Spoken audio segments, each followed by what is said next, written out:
მამაო დაგლოცეთ. ადიდას ალბათ დაგლოცოთ მეთქვა. მამაო ადამიანებმა ეხა თქვენ აი მაგალითად ღვთლები ეუბნებით რომ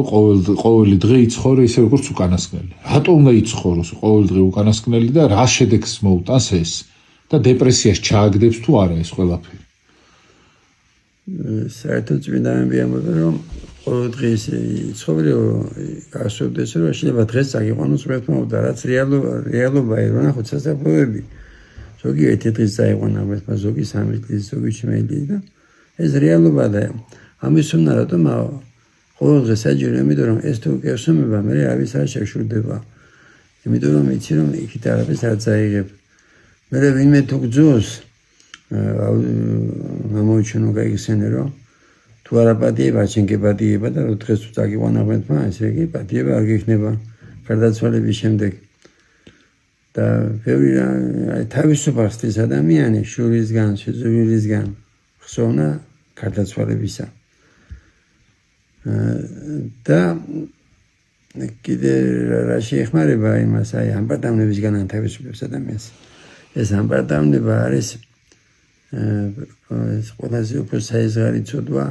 ღვთის წინაშე და უნდა გასწორდეს რომ გარდაცვალების შემდეგ შეადმოღავს პავლე მოსკოვის მაგალითი რომ ხმეთმა რო ანახა 64 გაუკვირდა მეც იქ ნახა და ვისაც ეოდებოდა ისინი ვერ ნახა მე თვითონ მინდა რომ აი ჩვენ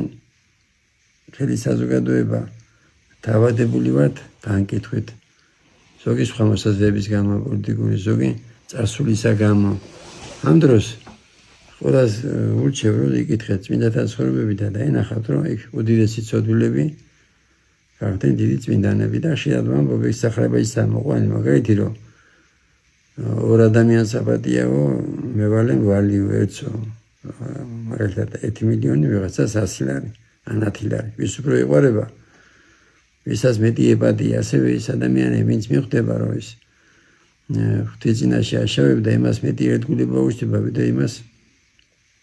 ვისაც თავი მართალი გონია და ეს სახრება ის ნათქვამია რომ მე მოვედიო ამ ტოპთათვის და არა მართათათვის აი ყველა ადამიანს და ბევრი ასე ცუდა კი არ არის იმიტომ რომ განკითხვაში არ იქნები თავი მართალი რო არ გეგონოს და ხშირად მოყავს ებრაელის მაგალითი რომ ვერავინ ვერ ესულა ერთმა ებრაელმა ცოდვი ქალს ქვა და ჩვენ კიდე განკითხვით განკითხვა არის საშინელება ესე იგი ფიზიკურ სიკვდილზე ენით აჭრილი ფიზიკურ იმაზე უარესია და ამისგან რო განთავისუფლდე აი ეს სოვნა რო შეიძლება დღეს დაგიყვანოს მეთქვა შენ უცებ დაფექტებია აბა რა დაგიშავებია და პატიებას თუ ხმერც აი ეს უგირო ამბობს ასაჯიროა ასარება მოძღვართან აი ოღამე ყველას გიჩევთ რომ თქვით ასარება მეთის წინაშე იმიტომ რომ შეიძლება დაწვი და ძიში გაიპარო და ეს რეალობა და ის რასაც მოინანიების შეგენდობა მაგრამ მოძღვარი რა არის ის ასაჯირო მოძღვარი იმისთვის ასაჯირო რომ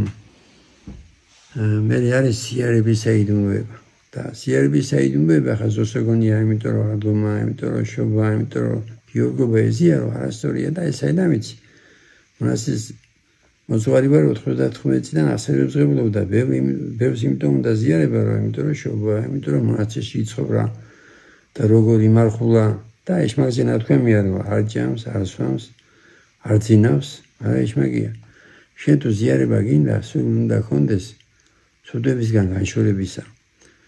შენ შეიძლება უდიდე ზოგიდე პერიკი დამბოს აი დიდი ცოდვილი ვარ და როგორ ვეზიარო და რატო ვეზიარები ჩვენ არა იმიტომ რომ წმინდანი გონია და ამიტომ ვეზიარები რომ ხოთა მოსეს მოთმინების უნარი პატიების უნარი ისაც უსამართლობა ხდება და ხდება სახრება იწერია რომ დედამიწა აზოს არ იქნება 60 ხა ჩვენ საქართველოში რომ ცხოვრობ ჩვენ გონია რომ მარტო ახანი ხდება უსამართლობა და სხვაგანაც ხო ცხოვრობენ სხვაგანაც ხდება უსამიჯერა თუ სხვაგანაც ხდება უსამართლობა და უნდა გადაიდანო ეს უნდა გაიცნო ღვთისმშობელი ჯვარს მიწინ უნდა გაიცნო მაცხოვარი მართალი იყო მაგრამ ჯვარზე გააკეთეს საკუთხედენ ლანძღავდნენ აგინებდნენ და შენ თუ დაითმენ უსამართლოდ გინებას შეურაცხყოფას ამამსნეულებას მაშინ თანაზიარი ხდები ქრისტეს ჯვარცმისა, წამებისა. რადგან ყოველას გვიხარია, მაგრამ როცა ყველაფერი გაქვს, რომ მადლობდამაც არა გასაკვირი, მაგრამ თუ აი რამდენია მიგვეს ზოგიერთის პირველად ამბობენ აღსარებას და ესე იტანჯებიან ფიზიკურად, სნეულებით და მადლობენ ღმერთსა. ამ დროს შეიძლება მაზიარებელი იყო და შეეულება მიგვიყვანოს გმობამდე. ასეთებიც არის დაგვიფაროს ღმერთმა.